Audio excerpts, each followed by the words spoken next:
Ali Bey hoş geldiniz. Sağ olun. Şimdi siz bir kontrol seansı için geldiniz. Eşiniz de gelmişken izninizle bir video çekmek istiyorum. Niye eşinizle beraber çekmek istiyorum? Çünkü aslında horlama sadece kişiyi etkilemiyor. Yanında uyuyanları da etkiliyor. Ve horlayan kişileri en çok eşleri gözlemliyor. Öncelikle şimdi siz bizim protezimizi 3 aydan beri kullanıyorsunuz.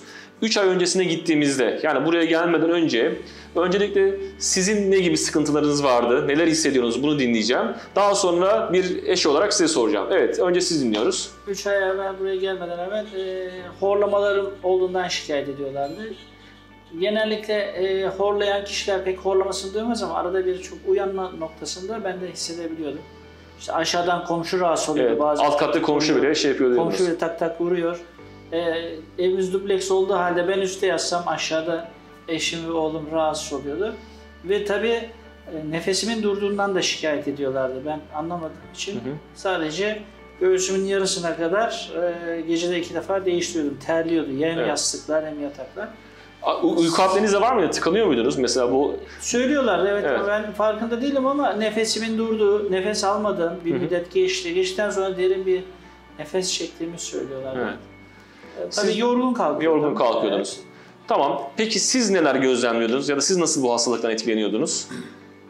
Ben ciddi anlamda uykusuzluk hastalığına yakalandım. Çünkü zaten uykum çok hafif olduğu için ve devamlı tıkandığı için takip etmek gibi bir durum söz konusu. Evet. Boğulacağından korkuyordunuz değil mi? Boğulacağından, nefesi duruyor ve ben devamlı acaba ne oldu? Acaba hani dürterek işte silkelenerek kendine geliyordu. Böyle bir süreç, yani yaklaşık 10 senedir neredeyse bu vaziyetteyiz. Bu şekilde bir uyku düzenimiz vardı yani. Benim için çok kötüydü. Sıkıntılı, evet. Evet, çok sıkıntı çekiyordum. Evet. Peki protezi kullanmaya başladınız. Öncelikle bu sefer tersten gidelim. Siz gözleminizi anlatın. Siz neler gözlemlediniz? Valla ben tesadüf burayı buldum, yorumları okudum. Eşimi ikna ettim. Ben birinci gününden itibaren böyle bir faydası olacağını hiç düşünmüyordum açıkçası. Evet. Çünkü sizde bir alışma evresi var demiştiniz, Evet. ama gerçekten birinci akşamı bile tamamen ses kesildi. Bu sefer tam tersini yaşamaya başladım. Niye bu kadar sessiz, hiç olmaz diye takip ediyordum. Ama Herhangi bir problem var mı diye. Şu anda Evet. hiçbir şey yok, çok mutluyuz. Evet. Çok güzel bir sessizlik var uyurken. Peki sizler neler hissettiniz kullanmaya başladıktan sonra? Tabii ilk bir haftada bir dişlerde bir ağrılar oluyor. Alışma süresi oluyor. Efendim, işte dudak kurusu kuru kalıyor mecburen çünkü bir açıklık olduğu için. Evet.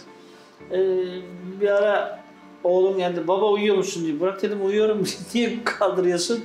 Yani çok sessiz olduğum için o da şüphelenmiş. Evet. Aynı eşim gibi. O terlemeler azaldı. Az şey kaldı yani.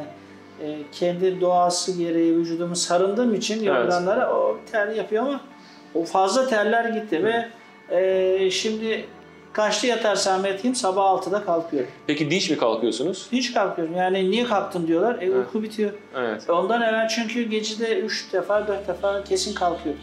Evet. Şu an o zaman her şey yolunda. Evet. O zaman sağ olun. Sağ olun. Bu video için de teşekkür ederiz. Umarım bu merak eden insanlara ışık olacaktır. Evet. Çok sağ olun. Gerçekten faydasını görürler yani. Sağ olun. Çok Tavsiye teşekkür ediyoruz ederiz. Sağ olun. Bir sonraki kontrol seansında görüşmek üzere. Çok teşekkür ederiz. Teşekkürler. Sağ olun.